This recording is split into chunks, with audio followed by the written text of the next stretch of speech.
Hiya, and welcome back to Distant Travels.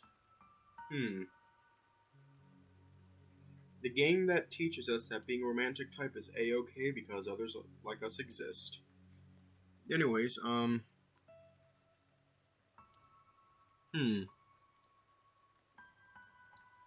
Before we get started,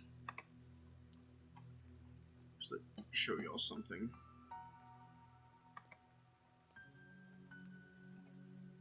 Right there. It has been voted upon and decided that John was the winner of the Twitter poll. So, let me actually get the game up. Let's just hop right in.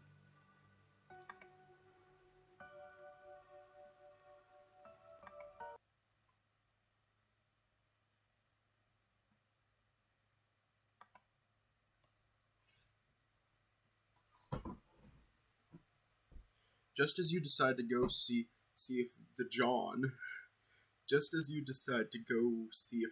would be up for a chat, you feel a hand on your shoulder. You turn your head, and there he is. I figured I'll just be direct. Want to go for a little one-on-one with me? Is he talking about... He notices your expression and starts laughing.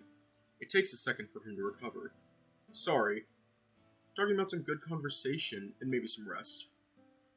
Not that I'd say no to some physical contact. It's been too long since I've gotten a good hug. That's direct. But then, you can't say you dislike the idea. Some conversation sounds good. And we'll see about the hug afterwards. It's a deal. John quickly orders a new drink for himself and one for you, then grabs both drinks. This way. You follow him, unsure of where he's leading you. The words escape your mouth as you think it. We're heading to your room? What better place for some privacy? You don't miss a beat, do you? Nope. He looks worried for a second. Hey. If I'm too direct or too lewd, let me know and I'll stop. I don't want you to be uncomfortable. And sometimes I might be a little too direct. It's one of my flaws. I don't mind. Actually, I did some shit here. Let me make sure. Yep, we're still in SFW mode. I don't mind. I'll try not to shower you with lewd jokes. Unless... He raises an eyebrow. We'll see. He leads the way into his room and you follow closely behind, shutting the door after you. He takes a seat on the bed, patting the bed next to him as to ask you to sit next to him. You take a seat next to him and he hands you your drink. I'm glad I didn't bother you too much. I get carried away. It's kind of fun, to be honest. I am a fan of flirting. Honestly, wasn't sure if you were flirting or just joking around. A bit of both, perhaps. It's strange to feel as you're the one with their life together, for once. John takes a sip of his drink. You do the same as to escape some of the awkwardness in the air. I'll keep flirting with you then. I thought we were here for a conversation. We are. Tell me a little about yourself, Alex. Where are you from? A small town across the country, a few hours away by plane. It snows more often than not, and while the university there is quite large, there's not much else to it. Some tech, some industrial factories, nothing special. Except perhaps the Northern Lights. Ah, Aurora Borealis, is it? I heard it's quite the light show. It is. To be honest, my life hasn't been so interesting. I doubt that. Even the mundane is interesting, if one is interested. What about you? Where are you from? I grew up on a little farm, near a small town in the middle of nowhere. That's about as descriptive as what I said. John laughs at that. Remember the picture at the museum?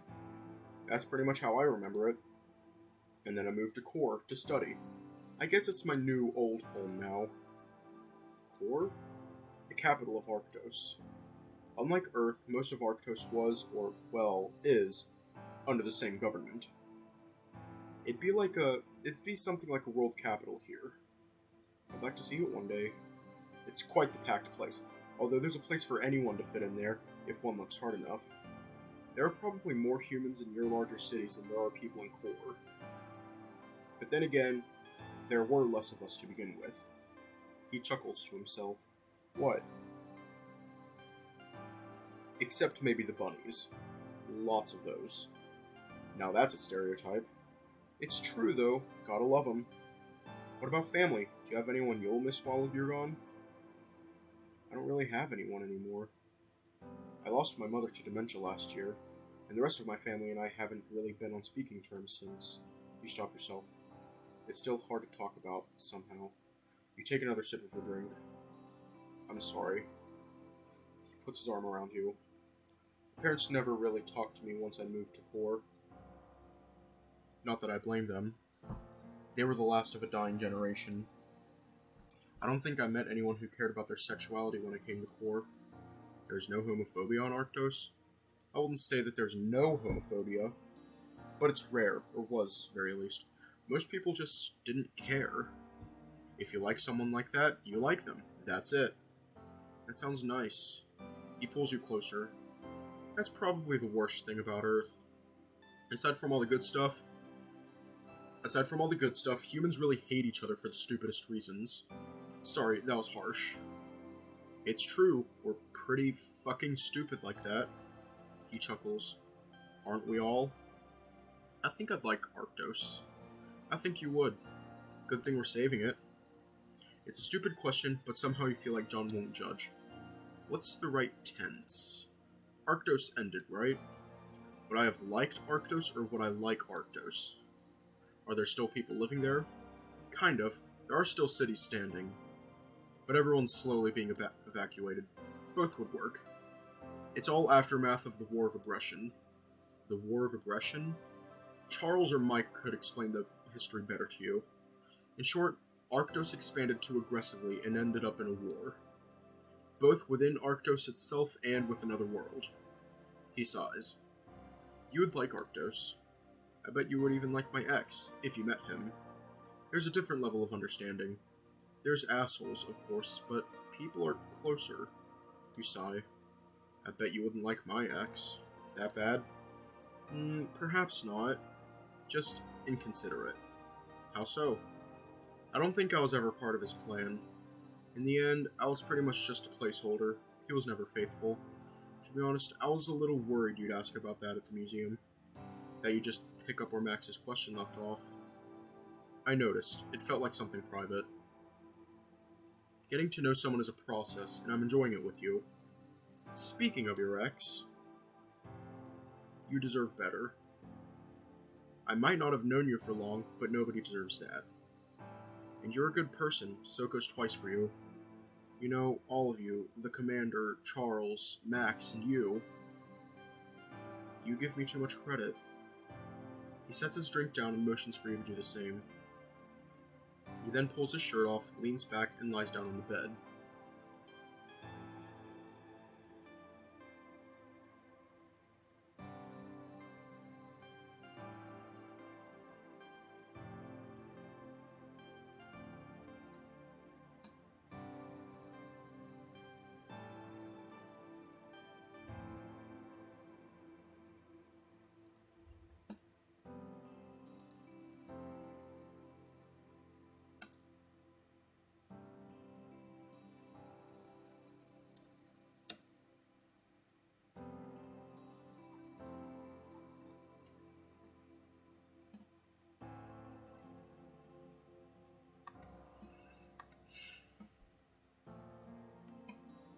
Yeah.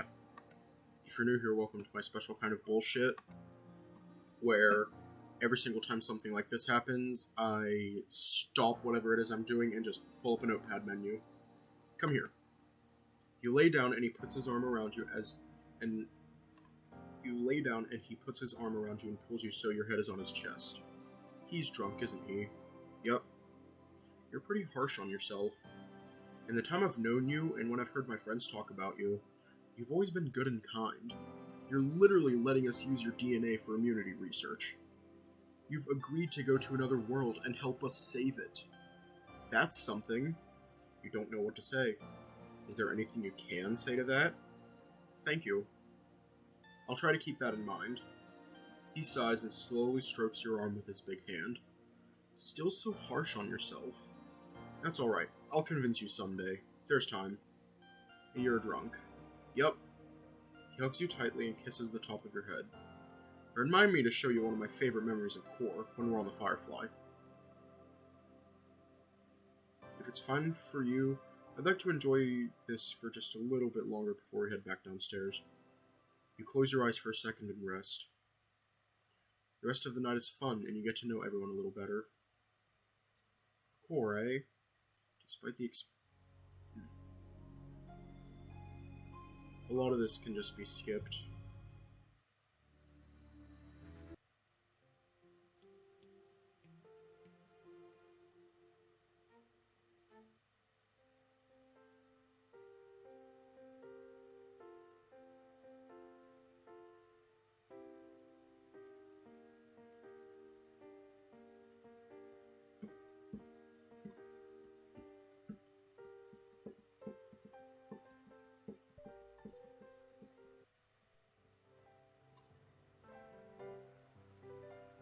It's kind of relaxing, focusing on the sound of the rain hitting the ground.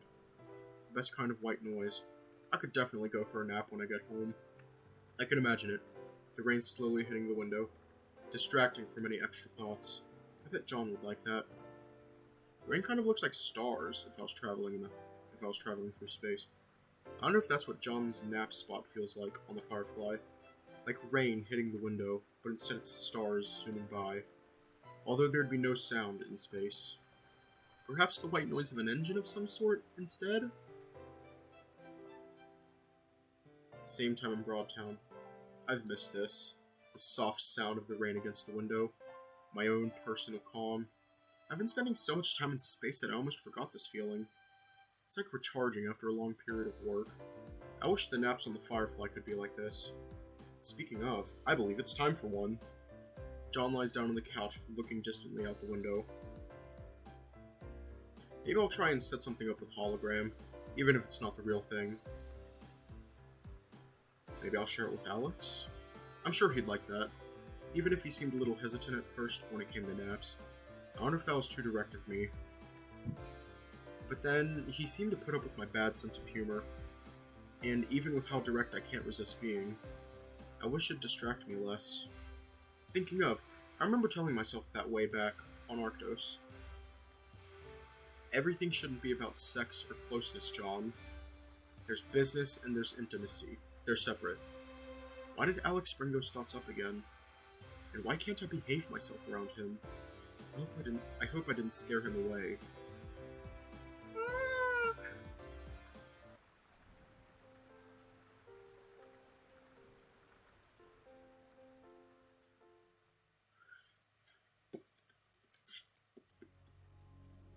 Going somewhere then? Sounds like an adventure. It really is. It's kind of unreal. Wish I could join you. I think it'd be fun. Adventures are better with friends. And you two won't have to feel like you're leaving someone behind. You'd go far across the world with someone you barely know? I'm not sure about that, but it feels like I know you better than that. Besides, home is where you make it. It's about the people, not the place. And you feel like home, if you ask me. It's a positive way to look at things. I like it. I like it too, just like I know I like you. You can feel yourself blushing. Want to cuddle for a bit before you have to go? That's direct, but why not? The rest of your dream is nice. A soft and warm feeling enters your mind.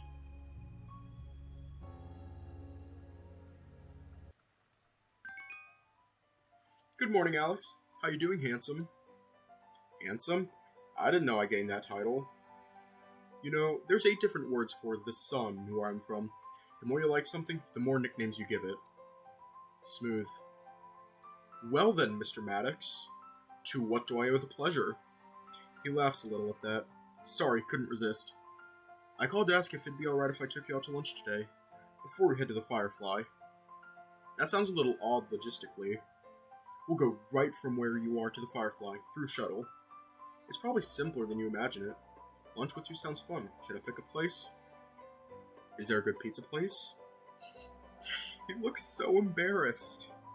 It's your turn to laugh a little. I'll pick the best. The place is called Euphoria. I like the sound of Euphoria. It's a date. I'll see you at lunch then, Mr. M. He's very straightforward, isn't he? I wonder if that's alright. I'm not quite sure how I feel about that. I guess there's time to figure it all out. Now then, time to finish the last few things at home.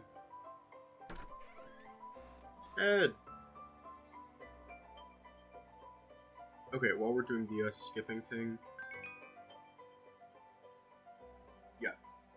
I feel like I should mention this before I continue reading.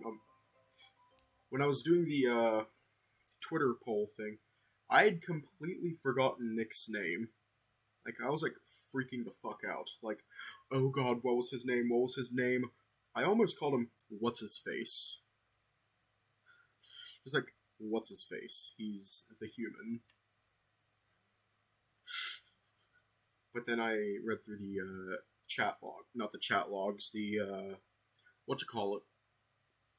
The... Why am I forgetting words? Devlogs, that's it. I was reading through the devlogs and I saw his name and I'm like, oh, that's what he was called. Okay, back to this. I'm calling to give you a heads up. John and I should be arriving at your office in just a few minutes. How are you feeling, Alex? As Mike and John walk in the room, you can't help but react a little to the juxtaposition between the three of them.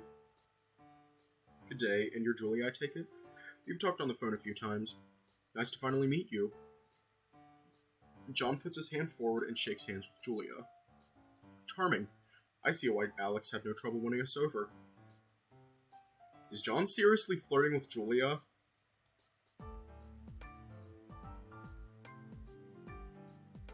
Maybe he's just a fan of Team Jules' rules.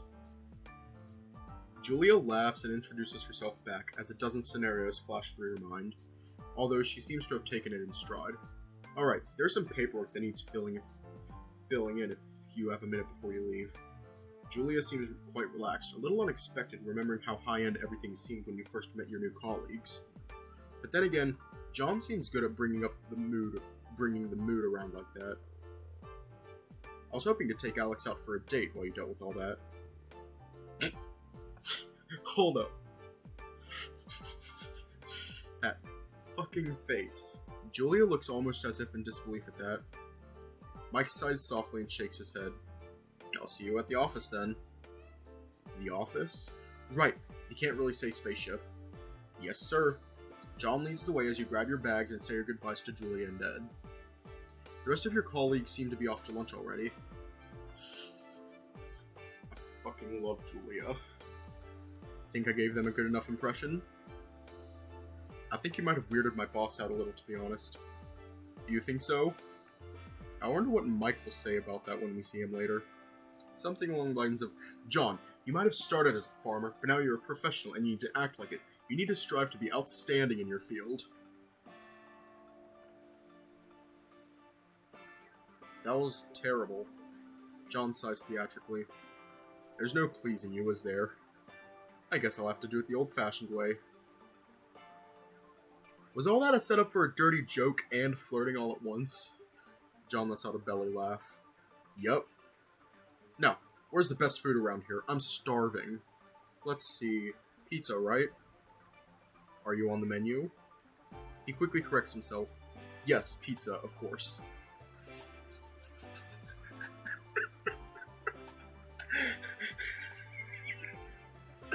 These are so bad. Sorry, I'm honestly a little nervous. Isn't that my line? What do you have to worry about? You're going into space. I'm the one going on a date with the cutest person I've ever met. How do I respond to that? Positively, I hope. Jokes aside, John does seem a little nervous. I guess he does get nervous as well, even if he mostly seems very composed. The two of you continue on towards Euphoria. You get your plates and grab the food. After seeing the buffet, John seems to want to try a little of everything, despite asking about pizza earlier. Stocking up before the trip? Scoping out recipes. I'd like to be able to make some of the food I've tried here. Now that you're going to teach me how to make pizza, I have some time to try other stuff. What's the kitchen like on the Firefly? It's similar to any kitchen here, honestly, except the stove and oven will heat pretty much instantly. I imagine what will be most different is the materials and ingredients available. There will be imitation cheese and similar things, but in the end it'll be mostly plant-based, vegetables. He has a disheartened look on his face as he says the last word. He likes meat, eh? Plants? I figured there would be mostly dried ingredients and things that will last. There's that as well, in case of an emergency, but we'll have mostly fresh stuff grown and processed by Bruce. It's similar to, what's the name, tofu? Both more different flavors. Maybe we should stop by a grocery store before going. I'm going to teach you to make pizza, we should do it with fresh ingredients. Has anyone ever told you that you're a considerate genius? You feel yourself blushing. So, how are you feeling about today? Everything ready? I'm incredibly nervous. I'll be a far away from home for a long time. It's scary. Home is where you make it. It's where your people are. I'll make sure you feel at home. And if for some reason you don't like me, everyone else on the Firefly will make sure you feel at home. I promise. The two of you finish up lunch fast and make your way to the closest grocery store. You pick up everything you can think of to make some pizza. John also insists you pick up some other small things in case you get homesick. Candy bars and stuff that will last for a while. After that, you call for a car and make your way to your house to pick up your bags. The goodbye to your house is faster.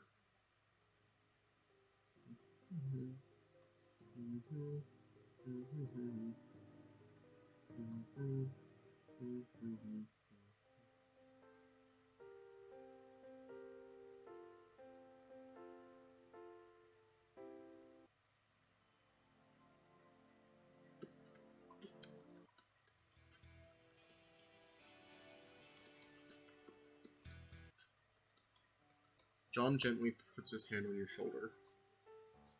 I couldn't be boring if I tried. I'd never forget. John hands you a small package that looks to be carefully wrapped in what seems to be Christmas-themed wrapping paper. For you, Alex. It's a communication band. John hands you a wristband, not to unlike a smartwatch.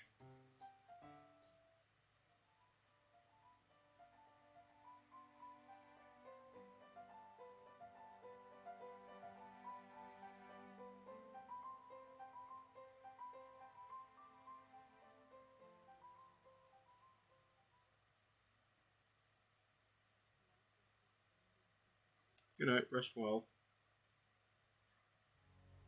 You seem relaxed.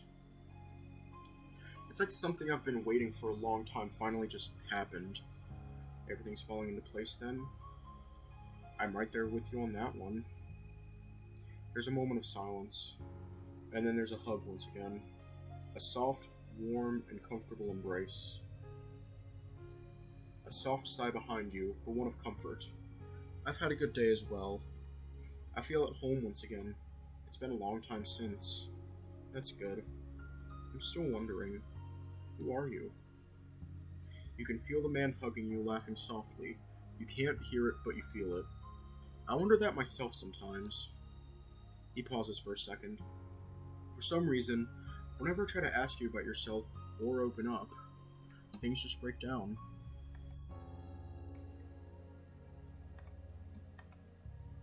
It's like I can't say it even if I want to. But, you feel like home. It's a good feeling. Do you ever think of... As you try to respond once again...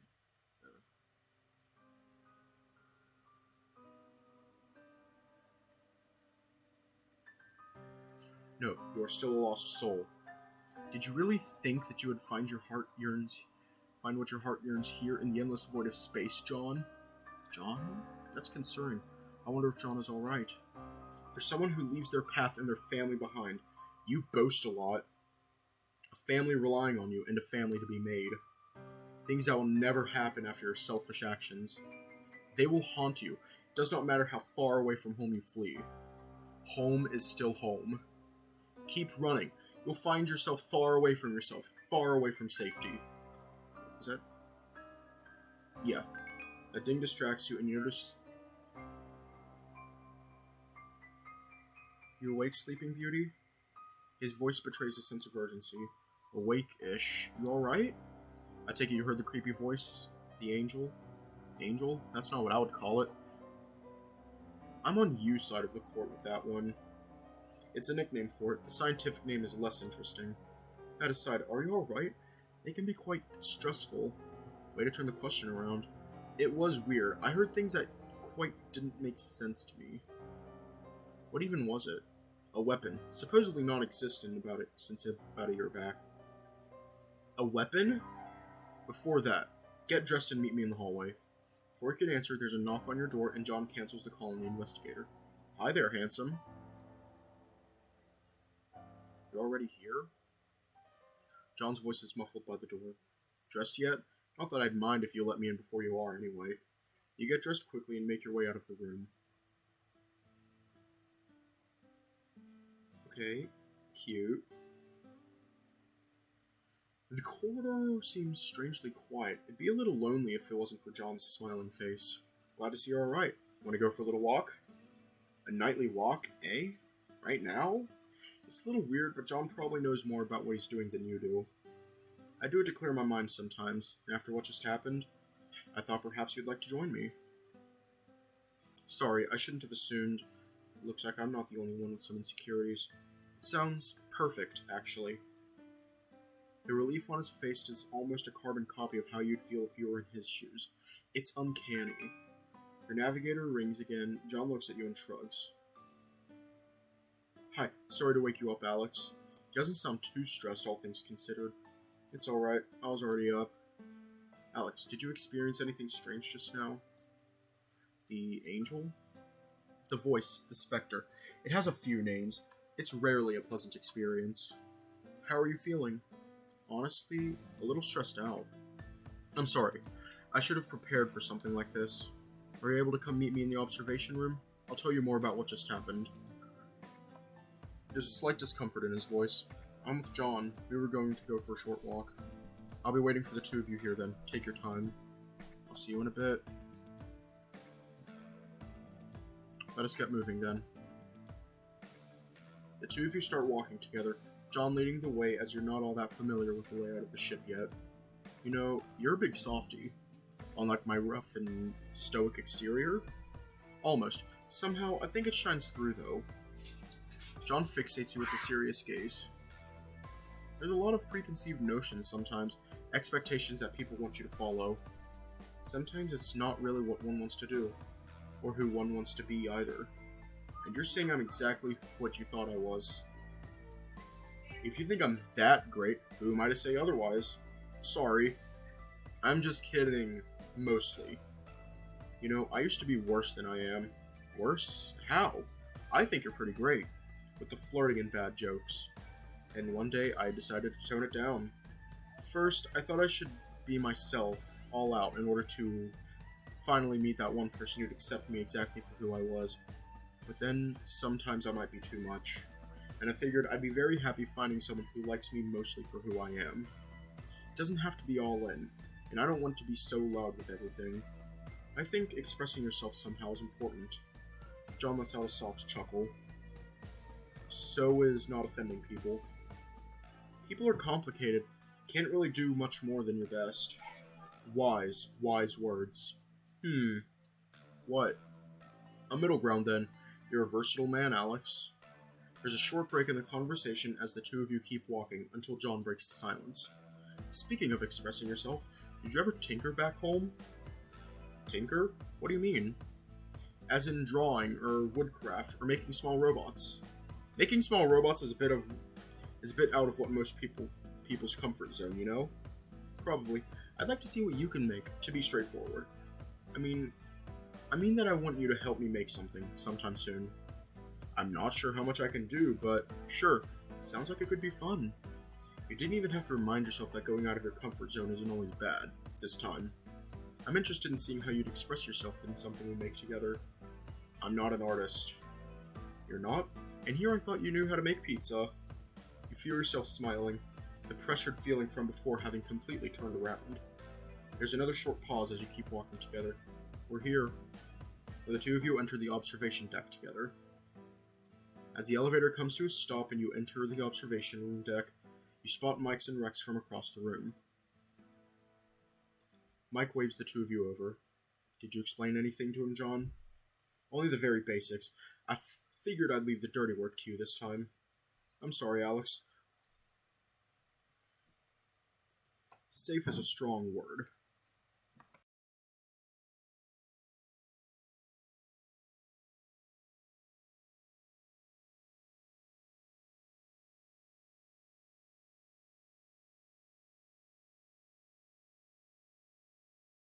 I'll be right back. I have some things to take care of. Okay, I'm back. But unfortunately, not for long. I'm going to leave off here tonight. Some stuff that I gotta take care of. Yeah. So sorry about that. So, stay safe, have a good night, and I'll see y'all tomorrow.